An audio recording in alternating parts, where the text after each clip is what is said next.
আরমান এবং তার ছোট্ট একটি টিম, যারা সবাই কিনা মূলত ছিল ওশিয়ানগ্রাফার। তাদের মূল কাজ হচ্ছে সাবমেরিনে করে সমুদ্রের তলদেশে যাওয়া এবং সেখানকার বিভিন্ন বিষয় নিয়ে রিসার্চ করা। তো এভাবেই একদিন তারা পুরো টিম মিলে সমুদ্রের হাজার হাজার কিলোমিটার নিচের একটি মিশনে যায়। কিন্তু যখন তারা সেই মিশন থেকে ফিরে আসে, তখন ঘটে যায় অদ্ভুত এক রহস্যময় ঘটনা। কারণ ফিরে এসে তারা দেখতে পায় যে পুরো পৃথিবীতে একজন মানুষও নেই। পুরো পৃথিবীর সমস্ত জায়গা ফাঁকা পড়ে আছে এবং সমস্ত পৃথিবীর মানুষ মারা গিয়েছে, আর তারাই এখন ছিল পৃথিবীর শেষ জীবিত মানুষ। কিন্তু এই এক রাতের মধ্যে তাদের সঙ্গে এমন কি ঘটেছিল? কেনই বা পৃথিবীর সমস্ত মানুষ এভাবে গায়েব হয়ে গিয়েছে? আর পৃথিবীতে এখন যারা বেঁচে আছে তারাই বা এখন কি করবে? তারা কি এই মানবহীন পৃথিবীতে সার্ভাইভ করতে পারবে? সেটাই আমরা দেখব আজকের এই মুভিটির গল্পে। তাহলে চলুন ঘুরে আসা যাক অদ্ভুত এক রহস্যময় মানবহীন পৃথিবীর গল্প থেকে। তো গল্পটি শুরু হয় একটি মিলিটারি রিসার্চ সেন্টারে, যেখানে আমরা অ্যামি নামক একটি মেয়েকে দেখতে পাই। অ্যামি ছিল এখানকার একজন লেফটেন্যান্ট, আর সে এখানে প্রতিদিনের মতোই মিলিটারি রিসার্চ সেন্টারে স্যাটেলাইটের ডাটা চেক করছিল। কিন্তু আজকে তার কাছে স্যাটেলাইটের ডাটাগুলো অনেক অদ্ভুত মনে হচ্ছিল। সে এখানে দেখতে পায় যে সূর্যের সোলার সিস্টেমের একটি ম্যাগনেটিক রিয়েকশন পৃথিবীর দিকে এগিয়ে আসছে, আর এই রিয়েকশন যদি ভুল করেও পৃথিবীর উপর একবার এসে পড়ে, তাহলে পৃথিবীতে আর কোনো মানুষেরই বেঁচে থাকা সম্ভব নয়। পুরো পৃথিবী ধ্বংস হয়ে সমস্ত মানুষ মারা যেতে পারে। তাই আমি এতে অনেক দুশ্চিন্তায় পড়ে যাই। এরপর আমি তার সিনিয়র অফিসারকে ডেকে এই বিষয়টি দেখাই, কিন্তু অদ্ভুতভাবে তার সিনিয়র অফিসার তাকে বলছিল যে এই ব্যাপারে সে যেন একদম চুপচাপ থাকে। তবে আমি অনেক ভালোভাবেই বুঝতে পেরেছিল যে পৃথিবীর দিকে ভয়ানক এক বিপর্যয় ধেয়ে আসছে।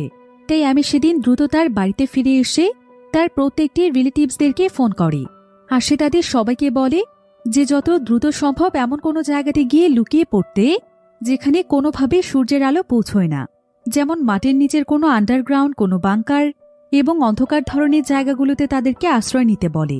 কিন্তু এমন সময় দেখা যায় যে অ্যামির বাড়ির দরজায় বেশ কয়েকজন সোলজার এসে নক করে।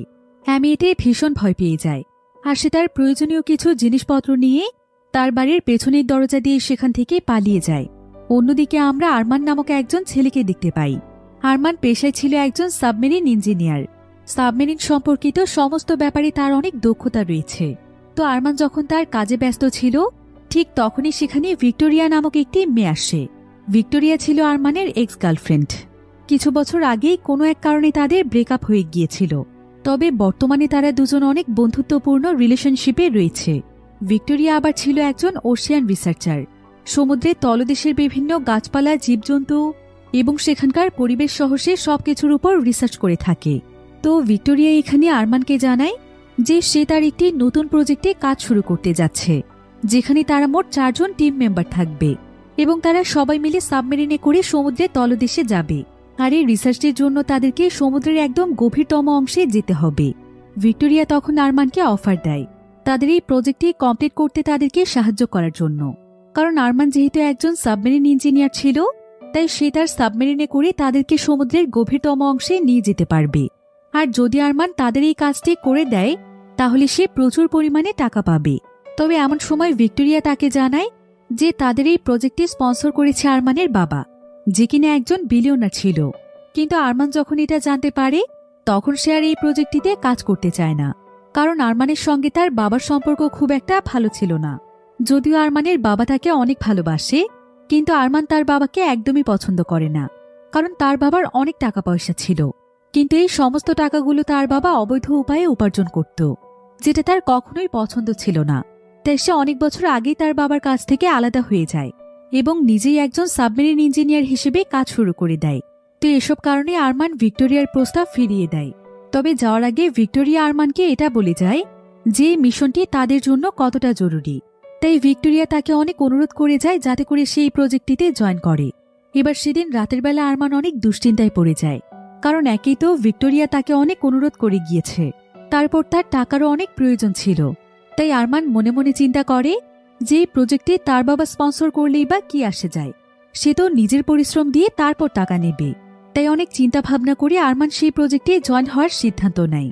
আর পরের দিন সকালবেলায় সে ভিক্টোরিয়াকে বিষয়টি জানানোর জন্য সোজা ভিক্টোরিয়ার হোটেলে চলে যায়, যেখানে ভিক্টোরিয়ার রুমে ফ্রেডি নামক একজন ব্যক্তি ছিল। আর এই ফ্রেডি ছিল ভিক্টোরিয়ার ফিয়ন্সে, যাকে সে কিছুদিনের মধ্যেই বিয়ে করতে চলেছে। বিষয়টি দেখে আরমানের কাছে কিছুটা খারাপ লাগে, কারণ কোনো না কোনো জায়গা থেকে সে এখনও ভিক্টোরিয়াকে ভালোবাসত। আর ফ্রেডিও তাদের সঙ্গে তাদের মিশনটিতে যাবে, তবে ফ্রেডি সাবমেরিনে নয়, বরং সে একটি শিপে থেকে তাদের টেকনিক্যাল বিষয়গুলোর উপর নজর রাখবে।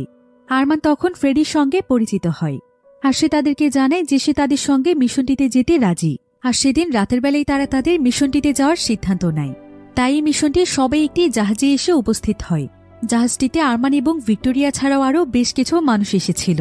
তাদের মধ্যে ছিল আরমানের বেস্ট ফ্রেন্ড ব্যানসন, আর ভিক্টোরিয়া টিমে ফিলিক্স এবং রিনা নামক একটি মেয়ে ছিল। এবার তারা সবাই মিলে জাহাজে করে রওনা হয় সমুদ্রের মাঝখানে যাওয়ার উদ্দেশ্যে, যেখানে তাদের সাবমেরিনটি ছিল। এরপর যখন তারা পুরোপুরি প্রস্তুতি নিয়ে তাদের সাবমেরিনটিতে নামতে যাবে, ঠিক তখনই সেখানে তাদের জাহাজের ক্যাপ্টেন চলে আসে। আর ক্যাপ্টেন এখানে তাদের সবাইকে জানায় যে এশিয়াতে যে সমস্ত জায়গাতে এখন সূর্য উঠছে সেখান থেকে নানা ধরনের খবর আসছে যে সেখানে নাকি আজকে অনেক অদ্ভুত অদ্ভুত ঘটনা ঘটছে, তাই তারা সবাই যেন সাবধানে থাকে। তো তাদের প্রজেক্টের পুরো টিম মিলে তখন তাদের সাবমেরিনে চলে যায়, আর তাদেরকে তথ্য পাঠানোর জন্য জাহাজে থাকে ফ্রেডি এবং ক্যাপ্টেন। এদিকে আরমান খুব সুন্দরভাবে তাদের সাবমেরিনটি পরিচালনা করে কিছুক্ষণের মধ্যে সাবমেরিনটিকে সমুদ্রের একদম গভীরে নিয়ে যায়। কিন্তু যখন তারা সমুদ্রের একদম গভীরে চলে আসে, তখন তারা এখানে খুবই অদ্ভুত একটি বিষয় দেখতে পায়। সেটা হলো সমুদ্রের বিভিন্ন জায়গায় জায়গায় আলোর মতো কিছু একটা দেখা যাচ্ছে। আরমান এতে বেশ অবাক হয়ে যায়। তো এবার সমুদ্রের নিচে এসেই তারা তাদের কাজ শুরু করে দেয়। এরপর যখন 12 ঘন্টা সময় পূরণ হয়ে যায়, তখন তারা আবারও সমুদ্রের নিচ থেকে উপরে চলে আসে।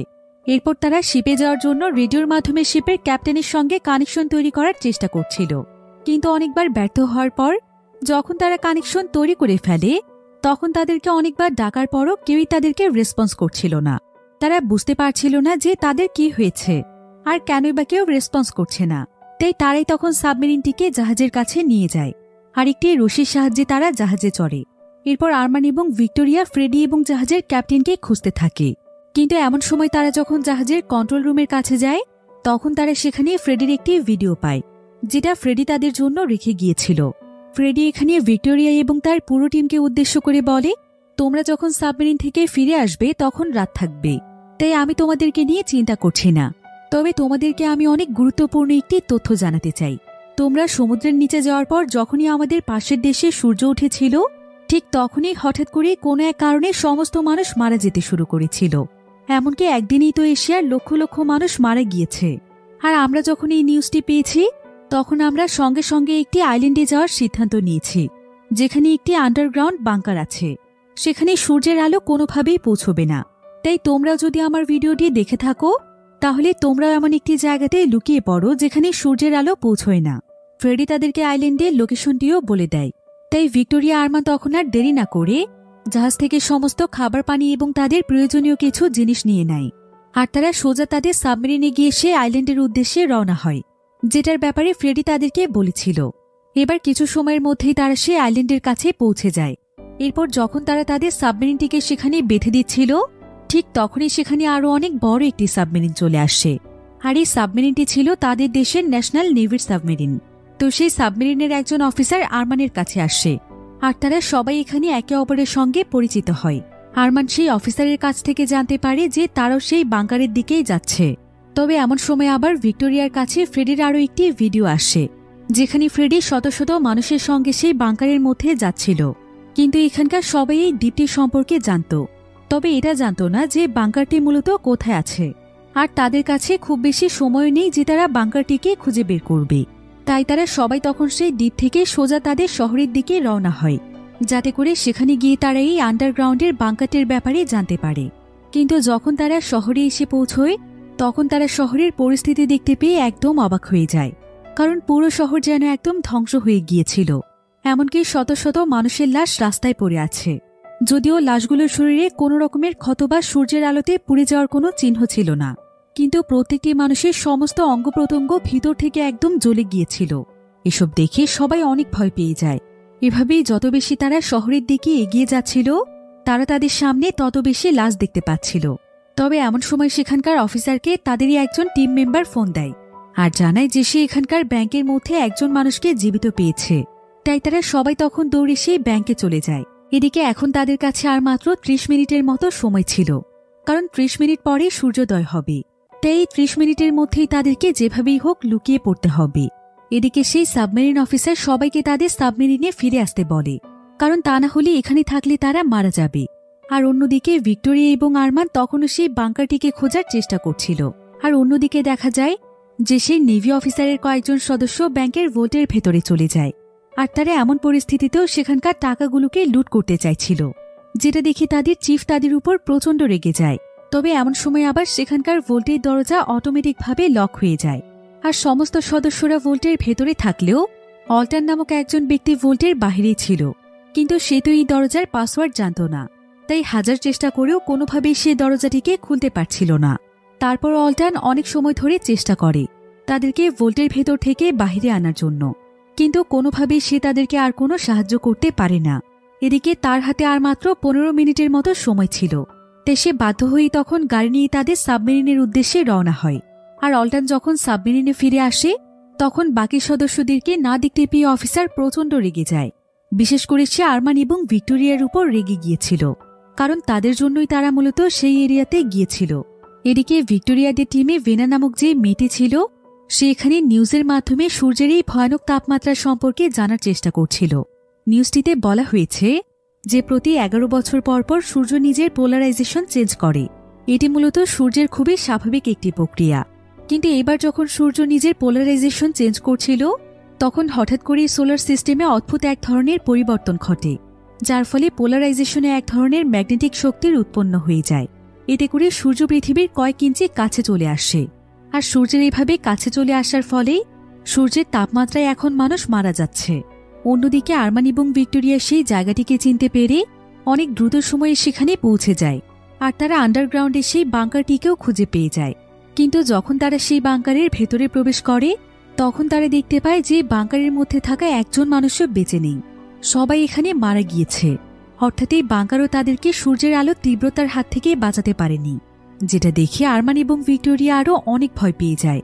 আর এমন সময় তারা সেখানে ফ্রেডিকেও দেখতে পায়, যে কিনা মারা গিয়েছে। ভিক্টোরিয়া এতে অনেক ভেঙে পড়েছিল, কারণ ফ্রেডি অনেক ভালো একজন মানুষ ছিল আর সে তাকে অনেক ভালোবাসত। কিন্তু আরমান তখন তাকে সান্ত্বনা দেয়। তাদের কাছে এখন খুবই কম সময় ছিল, তাই আরমান তখন কোনো মতে ভিক্টোরিয়াকে তার সঙ্গে করে গাড়িতে নিয়ে আসে। আর অনেক দ্রুত সময়ে তারা গাড়ি চালিয়ে নেভি অফিসারদের সাবমেরিনের কাছে চলে আসে। তবে এখানে নেভি অফিসার তো তাদের উপর প্রচণ্ড রেগেছিল, কারণ সে ভাবছিল যে তাদের জন্যই তাদের অন্যান্য সদস্যরা ফেঁসে গিয়েছে।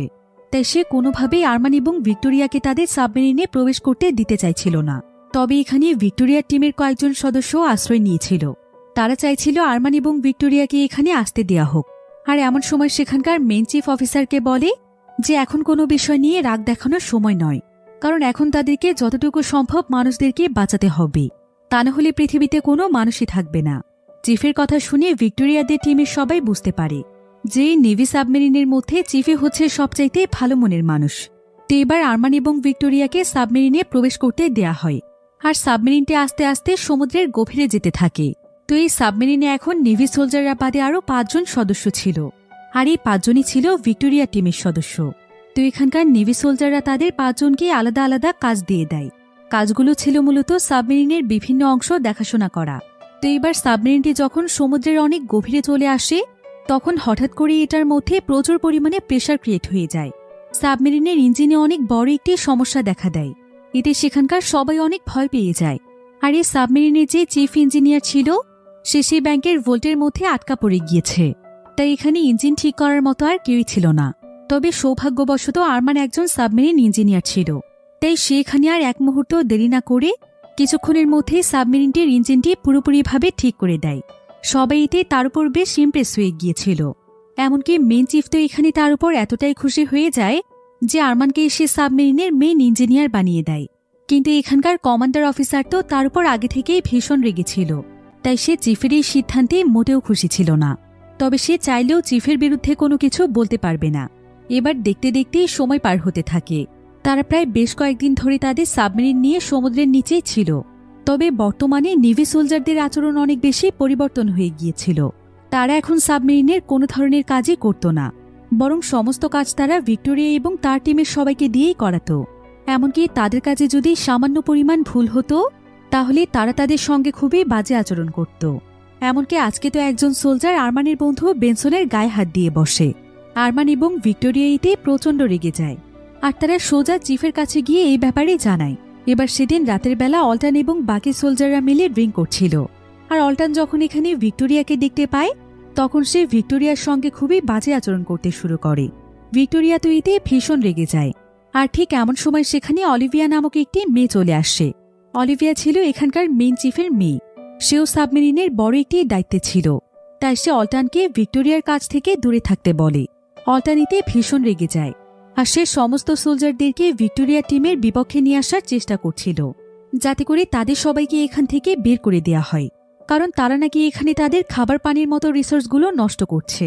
আর এই বিষয়টি জানাতেই সে যখন চিফের কাছে যায় তখন চিফ অলরেডি বাকিদের সঙ্গে মিলে সিদ্ধান্ত নিয়ে ফেলেছিল যে তারা সবাই এখানে মিলেমিশে থাকবে, কারণ পৃথিবীর এমন পরিস্থিতি মোকাবেলা করার জন্য তাদের বেশি পরিমাণে মানুষ প্রয়োজন। এতে করে তাদের সবার মনোবল ভালো থাকবে। তাই চিফ এখানে অল্টানের উপর প্রচণ্ড রেগে যায়। এসব দেখে অল্টান আর এখানে কিছুই করতে পারে না। এখন সকলের সঙ্গে মিলেমিশে যাওয়ার জন্য আরমান নিজে থেকেই অল্টানের কাছে ক্ষমা চায়। এবার ভিক্টোরিয়ার টিমের ফেলিক্স নামক ছেলেটি যখন সেখান থেকে চলে যাচ্ছিল তখন সে তার সামনে একজন সোলজারকে দেখতে পায়, যে কিনা সেখানে একটি বোম হাতে নিয়ে দাঁড়িয়েছিল। ফেলিক্স এতে অনেক ভয় পেয়ে যায়, আর সে দ্রুত সাবমেরিনের সবাইকে এই বিষয়টি জানায়। এরপর সবাই যখন ডেভিডের কাছে আসে আর তাকে বোমটি রেখে দিতে বলে, তখন ডেভিড তাদেরকে জানায় যে এতদিনে সে অনেকবার চেষ্টা করেছে তার পরিবারের সঙ্গে যোগাযোগ করার, কিন্তু তাদের কারো কাছ থেকে সে কোনো রেসপন্স পাচ্ছে না। সে বুঝতে পেরেছে যে তারা কেউ আর বেঁচে নেই। যেখানে তার ওয়াইফ, তার সন্তান, তার পরিবারে বেঁচে নেই, সেখানে সে আর বেঁচে থেকে কি করবে। ডেভিডের কথা শুনে সবাই বুঝতে পারে যে ডেভিড এখানে বোম বিস্ফোরণ করে মরতে যাচ্ছে, কিন্তু এতে করে তো বাকি সোলজারদেরও ক্ষতি হয়ে যেতে পারে। ডেভিড কোনোভাবেই তাদের কোনো কথাই শুনতে চাইছিল না। সে যেন একদম সাইকো হয়ে গিয়েছিল। তো এবার কয়েক সেকেন্ডের মধ্যেই ডেভিড বোমটিকে বিস্ফোরণ করতেই যাচ্ছিল। তাই চিফ এখানে বাকিদেরকে বাঁচানোর জন্য সে দ্রুত ডেভিডের কেবিনটিতে ঢুকে সেখানকার দরজা বন্ধ করে দেয়, যাতে করে বাকিদের কোনো ক্ষতি না হয়। এরপর মুহূর্তের মধ্যে সেখানে বিস্ফোরণ ঘটার ফলে ডেভিড এবং চিফ দুজনেই সেখানে মারা যায় এবং সাবমেরিনের সেই কেবিনটিও বিস্ফোরিত হয়ে যায়। তবে এতে করে সাবমেরিনটির অনেক বড় ক্ষতি হয়ে গিয়েছিল, কারণ সাবমেরিনটির একটি জায়গাতে বড় একটি ছিদ্র হয়ে যায়। ফলে সেই ছিদ্র দিয়ে সেখানে সমুদ্রের পানি আসতে শুরু করে। সবাই তখন সেই ছিদ্রটি বন্ধ করার কাজে লেগে পড়ে, কিন্তু সেখানে অনেক দ্রুত গতিতে পানির পরিমাণ বেড়ে চলছিল। কিছুক্ষণের মধ্যে তারা সবাই বুঝতে পারে যে এভাবে কখনো এখানকার ছিদ্র বন্ধ করা সম্ভব নয়। ছিদ্রটিকে শুধুমাত্র বাহির থেকেই সিল করা যাবে। এখন আরমান যেহেতু একজন সাবমেরিন ইঞ্জিনিয়ার ছিল, তাই সেই বাইরে গিয়ে সাবমেরিনটিকে সিল করার সিদ্ধান্ত নেয়। এরপর তারা ডাইভিং স্যুট পরে সমুদ্রের পানিতে চলে আসে, আর আরমান তখন সাবমেরিনের ছিদ্রটিকে সিল করতে শুরু করে। এদিকে পরিষ্কারভাবে সবকিছু দেখার জন্য অলিভিয়া টর্চ ধরেছিল, কিন্তু ঠিক এমন সময় তাদের উপর একটি হাঙর এসে আক্রমণ করলে সেখানে অলিভিয়ার গলা থেকে একটি লকেট ছিঁড়ে পানির নিচে চলে যায়। আর এই লকেটটি ছিল অলিভিয়ার কাছে তার বাবার দেয়া শেষ চিহ্ন। তাই অলিভিয়া সেই লকেটটিকে খুঁজতে সমুদ্রের নিচের দিকে যেতে থাকে। অন্যদিকে আরমান সেই হাঙরটির মোকাবেলা করে সে আবারও তার কাজ করতে শুরু করে, আর কিছুক্ষণের মধ্যেই সে ছিদ্রটিকে পুরোপুরিভাবে সিল করে দেয়। এরপর এমন সময় সে লক্ষ্য করে যে অলিভিয়া তার সঙ্গে নেই। তাই আরমান তখন অলিভিয়াকে খুঁজতে চলে যায়। যদিও কিছুক্ষণের মধ্যেই সে অলিভিয়াকে পেয়েও যায়, কিন্তু ততক্ষণে আবার তাদের সাবমেরিনটি অনেকটাই দূরে চলে গিয়েছিল। তবে তাদের কাছে যেহেতু একটি টর্চ ছিল, তাই সেটার মাধ্যমে তারা দ্রুত সাবমেরিনটিকে খুঁজে পেয়ে যায়, আর সুরক্ষিতভাবে তারা সাবমেরিনের ভেতরে ফিরে আসতে পারে। তবে ভেতরে এসে আরমান অলিভিয়াকে বলে যে তার বাবা তাদের সবাইকে ছেড়েই চলে গিয়েছে, আর তার বাবার জন্যই যেহেতু তার জন্ম হয়েছে, তাই সেই তো তার বাবার সবচাইতে বড় অস্তিত্ব। তাই তার বাবার দেয়া লকেটটি খুঁজতে সে যেন তার জীবন ঝুঁকিতে না ফেলে, কারণ নিশ্চয়ই তার বাবা বেঁচে থাকলে এমনটা কখনোই চাইতেন না। তো এবার সমস্ত পরিস্থিতি একদম স্বাভাবিক হয়ে যায়, আর সেদিন রাত হয়ে গেলে তারা সবাই একটি আর্মি ক্যাম্পে চলে আসে, যাতে করে তারা এখান থেকে আরও বেশি খাবার পানি এবং তাদের প্রয়োজনীয় জিনিস সংগ্রহ করতে পারে। তো সবাই মিলে যখন রিসোর্সের সন্ধান করছিল, তখন ব্যানসন সেখান থেকে একা একাই চলে যায় শহরের পরিস্থিতি দেখার জন্য। আর সে অনেক উঁচু একটি জায়গা থেকে শহরের দিকে তাকিয়ে দেখতে পায় যে শহরের প্রত্যেকটি জায়গায় ধ্বংস হয়ে গিয়েছে। বিভিন্ন জায়গাতে সূর্যের তাপ পড়ার ফলে আগুন জ্বলছে। এসব দেখে ব্যানসনের মাঝেও বেঁচে থাকার আর কোনো ইচ্ছেই ছিল না, কারণ তার পরিবারের এখন কেউই বেঁচে নেই। অন্যদিকে সোলজাররা যখন আর্মি ক্যাম্পের অফিসে যায়, তখন তারা দেখতে পায় যে সেখানে অনেক মানুষ মরে পড়ে আছে এবার তারা সবাই মিলে সেখান থেকে খাবার সংগ্রহ করতে শুরু করে, কিন্তু কিছুক্ষণের মধ্যেই তারা বুঝতে পারে যে সূর্যের তাপ এবং আলোর বিক্রিয়ার ফলে খাবার থেকে সমস্ত স্বাদই চলে গিয়েছে। কোনো খাবারের কোনো স্বাদ ছিল না। কিন্তু এখন তো তাদের কাছে কিছুই করার ছিল না, তাদেরকে এই সমস্ত খাবার খেয়েই তাদের ক্ষুধা নিবারণ করতে হবে। তাই তারা এখান থেকে খাবার এবং কিছু মেডিসিন তাদের সঙ্গে করে নিয়ে নেয়, আর তারা সবাই মিলে আবারও তাদের সাবমেরিনে ফিরে আসে। এদিকে আরমান যখন তাদের টিমের ফেলিক্সের সঙ্গে বসে কথা বলছিল, ঠিক তখনই তাদের পেছন থেকে একজন অচেনা ব্যক্তি দৌড়ে পালিয়ে যাচ্ছিল। তবে তারা সবাই মিলে কিছুক্ষণের মধ্যেই তাকে ধরে ফেলে। এরপর দেখা যায় যে সে আসলে অ্যামি নামক সেই লেফটেন্যান্ট ছিল, যাকে আমরা মুভির শুরুতেই দেখেছিলাম। আর সে এতদিন ধরে সূর্যের আলো থেকে বাঁচার জন্য এই সাবমেরিনটির মধ্যেই লুকিয়েছিল। এবার এখানেই কমান্ডার প্রচণ্ড রাগান্বিত হয়ে অ্যামির কাছে জানতে চায় যে সে কে, আর সে কিভাবে এখানে এসেছে। অন্যদিকে ফিলিক্স যখন তার বেডের কাছে যায়, তখন সে তার বেডের নিচে ফাঁকা একটি জায়গা দেখতে পায়। এতে সে বুঝতে পারে যে অ্যামি এতদিন এখানেই লুকিয়েছিল। এদিকে অ্যামি কমান্ডারকে সমস্ত সত্য কথা বলে দেয়। এবার যখন এখানে শুধুমাত্র কমান্ডার এবং অলিভিয়া ছিল, তখন অ্যামা এখানে তাদের দুজনকে জানায় যে সে যেহেতু অনেকদিন যাবতই সকলের আড়ালে এখানে লুকিয়েছিল, তাই সেই সাবমেরিনের অনেকগুলো সিক্রেট জেনে গিয়েছে, যেটার মধ্যে সবচাইতে বড় সিক্রেট তাদের কাছ থেকে গোপন করেছিল চিফ।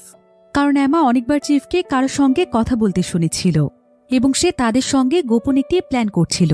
আর এই সাবমেরিনটিতে ভিক্টোরিয়া যে তার টিমকে নিয়ে এসেছে, এটাও মূলত ভিক্টোরিয়া এবং চিফেরই একটি সিক্রেট প্ল্যান।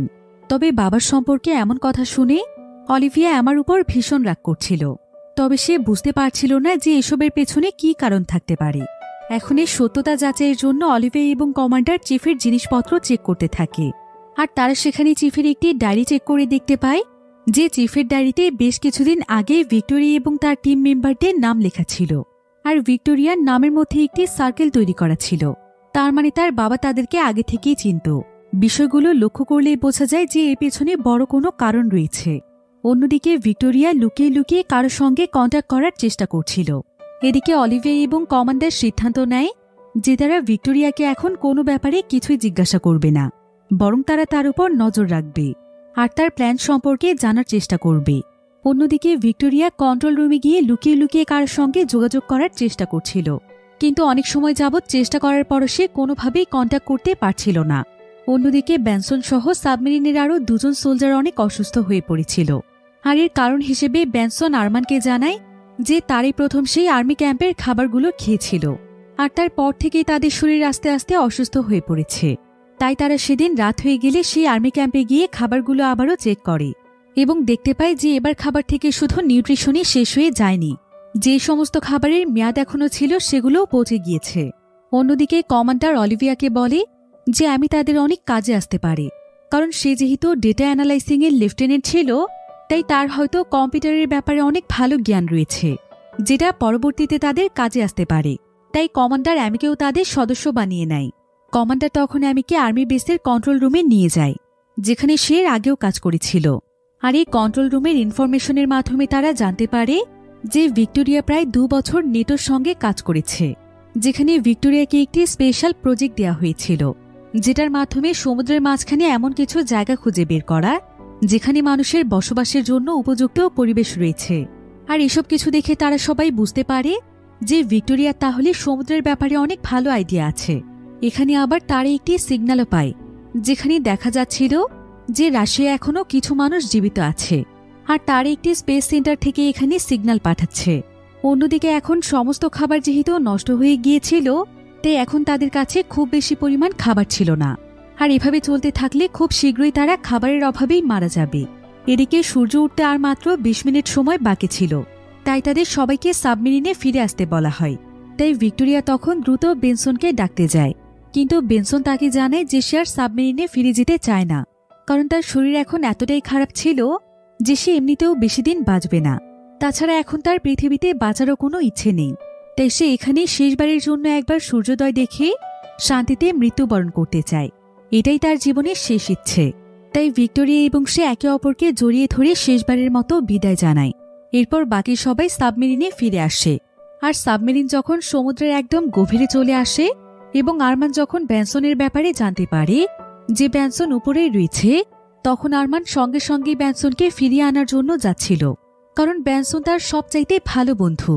কিন্তু ভিক্টোরিয়া তখন কাঁদতে কাঁদতে আরমানকে বাধা দেয় আর বলে যে এটাই ব্যানসনের শেষ ইচ্ছে।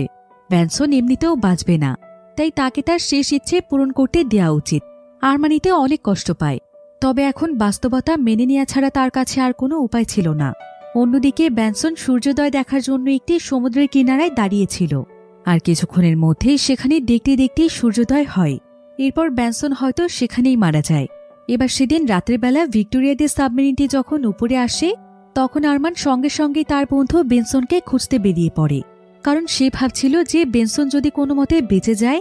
কিন্তু কিছুক্ষণের মধ্যেই তারা বেনসনের লাশ খুঁজে পায়। বেনসন সকালেই মারা গিয়েছিল, যেটা দেখে আরমান অনেক বেশি কষ্ট পায়, কারণ বেনসন তার ছোটবেলার বন্ধু ছিল। এরপর তারা সবাই মিলে বেনসনকে বিদায় জানায়। এবার তারা সবাই মিলে আর্মি ক্যাম্পের কন্ট্রোল রুমে আসে, যেখানে আমি একটি প্লেন ট্র্যাক করেছিল। আর এখানে তারা জানতে পারে যে প্লেনে করে কিছু মানুষ সূর্যের আলো থেকে বাঁচার চেষ্টা করছে। এখানে আবার তারা সিক্রেট একটি লোকেশন খুঁজে পায়, যেটা নেটো কোম্পানি বানিয়েছিল, আর সেখানেই কিছু মানুষ সার্ভাইভ করছে। আর সেই সার্ভাইভ করার জায়গাটি ছিল নেটো কোম্পানির বানানো একটি স্পেশাল ট্যাঙ্ক। তাই তারা সবাই মিলে তখন সেখানে যাওয়ার সিদ্ধান্ত নেয়, কারণ যদি সেখানে এখনও খাবার পানি সুরক্ষিত থাকে। এরপর ঠিক এমন সময় তারা একটি রেডিও সিগন্যাল পায়। সিগন্যালটি এসেছিল তাদের এরিয়ার পাশের একটি আইল্যান্ড থেকে, যেখানে প্রত্যেকের জন্য একটি ভয়েস পাঠানো হয়েছিল যে আশেপাশে যদি কোনো মানুষ বেঁচে থাকেন আর আমাদের এই ভয়েস মেসেজটি পেয়ে থাকেন, তাহলে আপনারা আমাদের পাঠানো লোকেশনে চলে আসুন। এখানে সার্ভাইভ করার মতো সমস্ত ব্যবস্থা রয়েছে, এমনকি এখানে পর্যাপ্ত পরিমাণ খাবার পানীয় সুরক্ষিত আছে। এখন তারা সবাই অনেকটাই কনফিউজড হয়ে যায় যে তারা নেটোর বানানো সেই ট্যাঙ্কে যাবে নাকি রেডিও সিগন্যালে বলা সেই লোকেশনটিতে যাবে। কমান্ডার তখন সাবমেরিনে এসে চিফের জিনিসগুলো চেক করছিল, আর সেখানে সে একটি সিক্রেট লোকেশনের কোড খুঁজে পায়। তার মানে চিফ মৃত্যুর আগে বাহিরে কারোর সঙ্গে কন্ট্যাক্ট করছিল যে তাদেরকে মূলত কোথায় যেতে হবে। তাই কমান্ডার তখন কোডের ফাইলগুলোকে ডিকোড করে এর ভেতরে তথ্য দেখতে চাইছিল। তো কিছুক্ষণের মধ্যে সে জানতে পারে যে সেই জায়গাটি আসলে নরওয়েতে অবস্থিত ছিল। তবে যেহেতু চিফ সেই জায়গাতে যাওয়ার প্ল্যান করেছিল, তাহলে নিশ্চয়ই সেই জায়গাটি সুরক্ষিত হবে, কারণ চিফ সবসময় তার টিমের জন্য সঠিক সিদ্ধান্ত নিত। তাই কমান্ডার তখন নরওয়েতে যাওয়ারই সিদ্ধান্ত নেয়। অন্যদিকে আজকে ভিক্টোরিয়ার বার্থডে ছিল, তাই আরমান তাকে আজকে ঠিক সেভাবেই উইশ করে যেভাবে সে তাকে প্রথমবার তার বার্থডেতে উইশ করেছিল। এতে তাদের দুজনেরই তাদের পুরনো স্মৃতিগুলো মনে পড়ে যায়। ফলে তারা দুজনই অনেক ইমোশনাল হয়ে আবারও নতুন করে একে অপরকে ভালোবেসে ফেলে। এবার কিছুক্ষণ পরই কমান্ডার তাদের সবাইকে ডেকে বলে যে তারা এখন নরওয়ের ক্যাম্পের উদ্দেশ্যে রওনা হবে। কিন্তু সবাই এতে কিছুটা অবাক হয়ে যায়। আর ভিক্টোরিয়া বলে যে এখান থেকে নরওয়ে যেতে তাদের মোট 10 দিনের মতো সময় লাগবে, আর এতদিন যাবৎ সার্ভাইভ করার মতো তাদের কাছে কোনো খাবার পানি নেই। তাই তাদের এমন জায়গাতে যাওয়া উচিত যেখানে যেতে কম সময় লাগবে। ভিক্টোরিয়া আরও বলে যে তাদের এখন সেই আইল্যান্ডে যাওয়া উচিত যেখান থেকে তারা রেডিও সিগন্যাল পেয়েছে, কারণ সেখানে পর্যাপ্ত পরিমাণ খাবার পানি রয়েছে। কমান্ডার তখন বলে ঠিক আছে, আমরা তাহলে প্রথমে সেই আইল্যান্ডে যাব, এরপর সেখান থেকে খাবার পানি নিয়ে রওনা হব নরওয়ের উদ্দেশ্যে। এবার প্রায় কয়েক ঘন্টার মধ্যে তারা সেই আইল্যান্ডে পৌঁছে যায়, যেখানে সেই রেকর্ডেড মেসেজটি স্পিকারের মাধ্যমে বাজানো হচ্ছিল, যাতে করে দূর থেকেও কেউ এই মেসেজটি শুনতে পেরে এখানে এসে আশ্রয় নিতে পারে। তো এবার সাবমেরিনের সবাই বেরিয়ে এসে সেখানে কিছু গাড়ি খুঁজে পায়। এরপর সেই গাড়িতে করে তারা এই দ্বীপের মাইনফিল্ডের দিকে যেতে থাকে, যেখানে হয়তো কোনো ক্যাম্প রয়েছে। তো সেখানে পৌঁছানোর পর তারা দেখতে পায় যে এখানে সার্ভাইভ করার জায়গাটি ছিল আন্ডারগ্রাউন্ডে। তাই আরমান, ভিক্টোরিয়া, কমান্ডার এবং আরও একজন সোলজার আন্ডারগ্রাউন্ডে যেতে চায়, আর বাকিদেরকে তারা আপাতত উপরেই থাকতে বলে, যাতে করে নিচে যদি কোনো বিপদ ঘটে তাহলে বাকিরা তাদেরকে সাহায্য করতে পারে। কিন্তু এবার নিচে আসার পর তারা এখানে কিছুই দেখতে পায় না, তাই তারা কিছুটা ভয় পেয়ে যায় আর ভাবতে থাকে যে এখানে আসাটা তাদের ঠিক হলো কিনা। কিন্তু ঠিক এমন সময় সেখানে একজন ব্যক্তি চলে আসে, যে কিনা সঙ্গে সঙ্গে তাদের সঙ্গে থাকা একজন সোলজারকে হোস্টেস বানিয়ে ফেলে। আর এমন সময় চারিদিক থেকে তাদেরকে আরও কয়েকজন ব্যক্তি ধরে ফেলে, যারা কিনা খনির নিচেই এতদিন আশ্রয় নিয়েছিল। আরমান এখানে জানতে চায় যে তারা তাদেরকে কেন ধোঁকা দিয়েছে।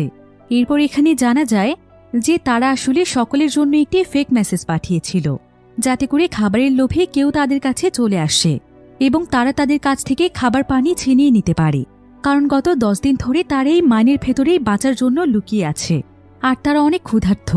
তাদের সাবমেরিনটি নিয়ে তারা এখান থেকে চলে যেতে চায় আর তাদেরকে এখানেই থাকতে বলে।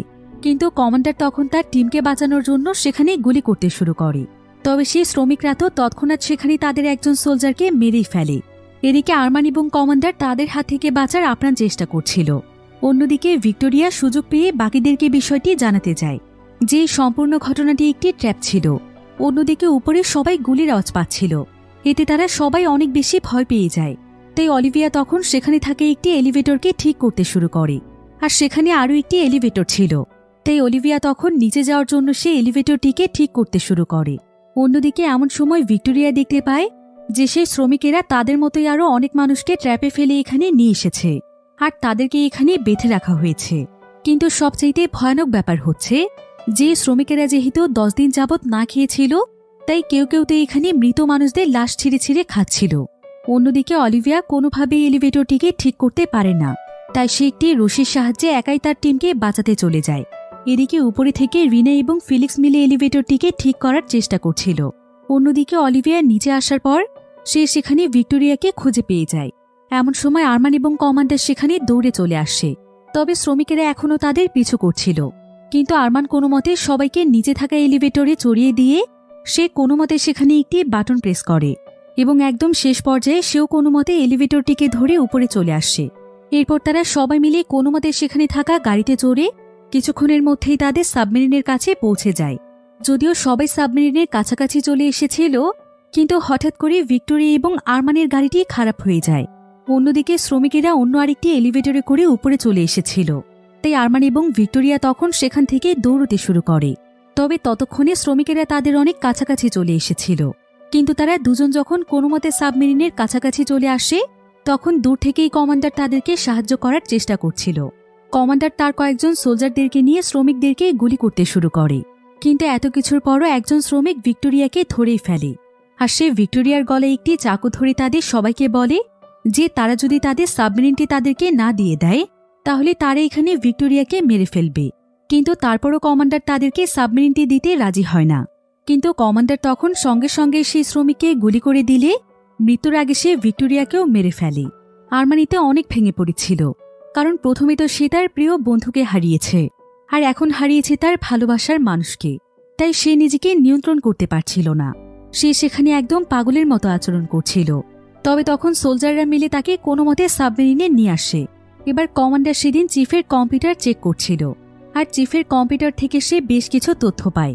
সেটা হলো প্রথম যেদিন সূর্যের আলোতে মানুষ মারা যাচ্ছিল, তখন তারা ভিক্টোরিয়া এবং তার টিমকে যে এই সাবমেরিনে নিয়ে এসেছিল, এটা আসলে কোনো কাকতালীয় ব্যাপার ছিল না, বরং চিফ জেনে শুনে তাদেরকে এই সাবমেরিনে এনেছিল। কারণ চিফকে এই অর্ডার নেটোর পক্ষ থেকে দেয়া হয়েছিল। এমনকি নেটো 2 বছর আগে থেকে সূর্যের এই পরিবর্তনের বিষয়টি জানত। কমান্ডার এই সমস্ত বিষয়গুলো সাবমেরিনের সবাইকে জানায়। কমান্ডার তাদেরকে আরও বলে যে নেটো যখন এই বিষয়টি প্রথম জানতে পেরেছিল, তখন তারা ভিক্টোরিয়াকে তাদের কোম্পানির জন্য হায়ার করেছিল, যাতে করে ভিক্টোরিয়া সমুদ্রের নিচে এমন কিছু জায়গা খুঁজে বের করে যেখানে মানুষের বসবাস করার মতো পরিবেশ রয়েছে। তাই তখন থেকেই ভিক্টোরিয়া একজন ওশিয়ানগ্রাফারের কাজ করছিল। অন্যদিকে ভিক্টোরিয়ার মৃত্যুর পরে আরমান তো একদম অজ্ঞান হয়ে গিয়েছিল। তখন সে সোজা এসে কমান্ডারের উপর হামলা করে, কারণ সে ভাবছিল কমান্ডারের জন্যই ভিক্টোরিয়া মারা গিয়েছে। সবাই আরমানকে বাধা দেওয়ার পরও আরমান কোনোভাবেই শান্ত হচ্ছিল না, তাই আরমানকে তখন বেঁধে ফেলা হয়। কিন্তু ফেলিক্স এবং রিনেইতে প্রচণ্ড রেগে যায়, আর তারা কমান্ডারকে বলে যে তারা দুজন হচ্ছে রিসার্চার, আর তারা দুজন মিলে একটি রিসার্চ শুরু করেছিল যে কিভাবে সাবমেরিনের মধ্যেই তারা বিভিন্ন ফসল আবাদ করতে পারবে, যাতে করে তাদেরকে না খেয়ে মরতে না হয়। কিন্তু যতক্ষণ পর্যন্ত আরমানকে ছেড়ে দেওয়া না হচ্ছে, ততক্ষণ পর্যন্ত তারা আর কিছুই করবে না। তারা তাদের রিসার্চ বন্ধ করে দেবে। কিন্তু কমান্ডার এখন তাদের আর কোনো কথাই শুনতে চাইছিল না। সে তখন তার কয়েকজন সোলজারদেরকে বাকি রিসার্চটুকু চালিয়ে যেতে বলে। তবে সোলজাররা প্রায় একদিনের মতো চেষ্টা করেও রিসার্চের কিছুই বুঝতে পারছিল না, তাই তারা সবাই একদম হাল ছেড়ে দিয়েছিল। এখন রিনা এবং ফেলিক্সের সাহায্য ছাড়া এই রিসার্চ কোনোভাবেই সম্ভব নয়। অন্যদিকে আরমানের কাছে অলিভিয়া আসে, আর অলিভিয়া আরমানকে জানায় যে ভিক্টোরিয়া 2 বছর আগে থেকে এই সমস্ত পরিস্থিতির ব্যাপারে জানত। তাই সে তার বাবা চিফের সঙ্গে মিলে প্রায় 2 বছর ধরে নেটোর সঙ্গে কাজ করেছে, এবং আরমানকে সহ বাকিদেরকে সাবমেরিনে নিয়ে আসাটাও ছিল তাদেরই প্ল্যান। কথা শুনে আরমান অনেকটাই কষ্ট পায়। সে ভাবছিল যে ভিক্টোরিয়া তাকে তাহলে ব্যবহার করেছে, তা না হলে সে এত বড় একটি বিষয় তার কাছ থেকে কেন লুকিয়েছিল। তো এবার আরমান এখানে অলিভিয়াকে বলে যে সে কমান্ডারের সঙ্গে গুরুত্বপূর্ণ কিছু কথা বলতে চায়। তাই অলিভিয়া তখন তাকে কমান্ডারের সঙ্গে কথা বলার সুযোগ করে দেয়। আরমান তখন কমান্ডারকে বলে যে ফিলিক্স এবং রিনা তাদের রিসার্চটি মোটামুটি কমপ্লিট করে ফেলেছে, আর অল্প কিছু সময় ব্যয় করলে তারা তাদের রিসার্চে সাকসেস হবে। আর যেহেতু এখন তাদের খাবারও একদমই প্রায় শেষের পথে, তাই সে রিনা এবং ফেলিক্সকে তাদের রিসার্চের ব্যাপারে রাজি করাবে। তবে এতে তার একটি শর্ত আছে, সেটা হলো পরের ডেস্টিনেশনে যখন তারা সাবমেরিন থেকে বের হবে তখন কমান্ডারকে তার 2জন সোলজারকে স্যাক্রিফাইস করতে হবে, অর্থাৎ 2জনকে সেখানে ফেলে আসতে হবে। তবে সে ফিলিক্স এবং রিনাকে তাদের কাজ কমপ্লিট করতে বলবে। আর কমান্ডার এখানে আরমানের কথায় কোনো ধরনের আপত্তি জানায় না। সে সঙ্গে সঙ্গেই তার শর্তে রাজি হয়ে যায় এবং বলে যে খাবার ছাড়া তো সে এমনিতেও বাঁচবে না, আর সে নিজে না বাঁচলে সোলজারদেরকে বাঁচিয়ে রেখে তার কী লাভ।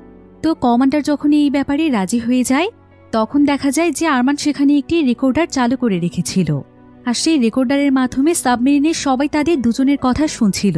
তবে কমান্ডারের কথা শুনে সবাই বুঝতে পারে যে কমান্ডার আসলে কতটা স্বার্থপর। সে নিজের জীবনের কথা চিন্তা করে 2জন মানুষকে মৃত্যুর দিকে ঠেলে দিতেও দ্বিধাবোধ করছে না। তাই এখন সমস্ত সোলজাররা কমান্ডারের বিরুদ্ধে চলে যায়, আর তারা সবাই আরমানের পক্ষ নেয়, আর তারা সবাই মিলে কমান্ডারকে তার পথ থেকে সরিয়ে দেয়। আর আরমান আসলে কমান্ডারের সাথে এটা এই কারণেই করেছিল কারণ আরমান অনেকদিন আগেই বুঝতে পেরেছিল যে কমান্ডার আসলে অনেক স্বার্থপর একজন মানুষ। তবে কমান্ডার এটা কিছুতেই মানতে চাইছিল না। সে সকলের সঙ্গে লড়াই করার চেষ্টা করছিল, তাই সবাই মিলে তখন তাকে একটি রুমের মধ্যে বন্দি করে দেয়। আর এখন সাবমেরিনের মেইন দায়িত্ব ছিল আরমান এবং অলিভিয়ার। তাই অলিভিয়া তখন তার বাবার কম্পিউটার চেক করে, আর তারা জানতে পারে যে সত্যি সত্যি চিফের বাহিরে কারোর সঙ্গে কন্ট্যাক্ট ছিল। অলিভিয়া এখানে একটি ফোন নাম্বারও পায়, তাই সে সঙ্গে সঙ্গে সেই নাম্বারটিতে কল করে, আর সেই কলটি রিসিভ করে একজন বয়স্ক লোক। তবে কলটি রিসিভ করে সে অলিভিয়াকে বলে যে অলিভিয়া যেন তাকে আরমানের সঙ্গে কথা বলিয়ে দেয়। আরমান তো এতে ভীষণ অবাক হয়ে যায়, কারণ সেই লোক তাকে কিভাবে চিনল। আর এখানেই সমস্ত ঘটনা রিভিল হয়। জানা যায় যে বয়স্ক লোক আর কেউ নয় বরং সে আরমানের বাবা, যে কিনা একজন বিলিয়নার ছিল, আর তার কাছে প্রচুর পরিমাণে টাকা এবং ক্ষমতা থাকার ফলে নেটোর সঙ্গে তার অনেক ভালো কানেকশন ছিল। তাই সে 2 বছর আগেই জানতে পেরেছিল পৃথিবীতে কি হতে যাচ্ছে। ফলে সে যেভাবেই হোক আরমানকে বাঁচাতে চাইছিল। তবে সে যদি আরমানকে এমনিতে কিছু বলতো তাহলে আরমান তার কোনো কথাই শুনত না। তাই আরমানের বাবাই এই সমস্ত কিছু প্ল্যান করেছিল। সে আরমানকে বাঁচানোর জন্য আরমানের এক্স গার্লফ্রেন্ডকে হায়ার করে এবং তাকে সুরক্ষিত জায়গা খোঁজার কাজ দেয়। সেই সাথে সেই ভিক্টোরিয়াকে আরমানের কাছে এতগুলো বছর পর পাঠায় এবং প্ল্যান মোতাবেক প্রজেক্টের জন্য অফার করে। এমনকি সে তাদের সাবমেরিনের চিফকেও প্রচুর পরিমাণে টাকা দিয়েছিল। তাই চিফও তখন তার কথা মতো আরমানকে বাঁচানোর চেষ্টা করছিল। এভাবেই প্ল্যান মোতাবেক আরমানের বাবা আরমানকে সাবমেরিন পর্যন্ত নিয়ে এসেছিল, যাতে করে আরমান সাবমেরিনের ভেতর বেঁচে থাকতে পারে। এসব জানতে পেরে আরমান কিছুটা ইমোশনাল হয়ে যায়, কারণ সে যেই বাবাকে এতদিন ঘৃণা করে এসেছে সেই বাবাই কিনা তাকে বাঁচাতে এতটা কষ্ট করেছে। এরপর আরমানের বাবা তাদেরকে জানায় যে সে প্রচুর পরিমাণে টাকা খরচ করে একটি রিসার্চ চালিয়েছিল, যাতে করে পৃথিবীর যে কোনো প্রান্তে এমন একটি জায়গা পাওয়া যায় যেখানে সূর্যের আলোর কোনো প্রভাব পড়বে না। আর এমনই একটি জিনসান নামক দ্বীপ তারা খুঁজে পেয়েছে, যেখানে সার্ভাইভ করার মতো সমস্ত পরিবেশ রয়েছে। আর এই দ্বীপটি প্রচুর পরিমাণে বড় ছিল, তাই লক্ষ লক্ষ মানুষ সেখানে একসঙ্গে সার্ভাইভ করতে পারবে। সেই সাথে সেখানে ফসল উৎপাদন করার মতো পরিবেশ রয়েছে। তাই তারা যেন যত তাড়াতাড়ি সম্ভব এখানে চলে আসে, কারণ সূর্যের আলো এই জায়গাটিতে কোনো ইফেক্ট ফেলছে না। তারা সবাই এখানে এসে সার্ভাইভ করতে পারবে। এরপর তারা সবাই মিলে তখন সেই জিনসান আইল্যান্ডে যাওয়ারই সিদ্ধান্ত নেয়। কিন্তু আইল্যান্ডটি তাদের কাছ থেকে অনেক বেশি দূরে ছিল, যেখানে পৌঁছতে তাদের প্রায় 1 মাসের মতো সময় লাগবে। তবে এখন তো তাদের কাছে খাবার পানি অনেক কম ছিল। কিন্তু সবচাইতে মজার ব্যাপার হচ্ছে যে রিনা এবং ফেলিক্স তাদের রিসার্চটি কমপ্লিট করে ফেলেছে। এমনকি তারা সাবমেরিনের মধ্যেই অনেকগুলো ফসল আবাদ করেছে, যেগুলোর ভেতর কয়েকদিনের মধ্যেই শস্য তৈরি হবে। আর তাদের কাছে এখন যতটুকু পরিমাণ পানি আছে সেগুলোও তারা একটু হিসেব করে খরচ করলে 1 মাস অনায়াসে কেটে যাবে। তাই তারা সবাই অনেক খুশি হয়ে যায় এবং তারা সবাই মিলে সিদ্ধান্ত নেয় যে জিনসান আইল্যান্ডে পৌঁছে সেখানে তারা নতুন এক পৃথিবী গড়বে এবং মানব সভ্যতাকে আবারও শুরু করবে।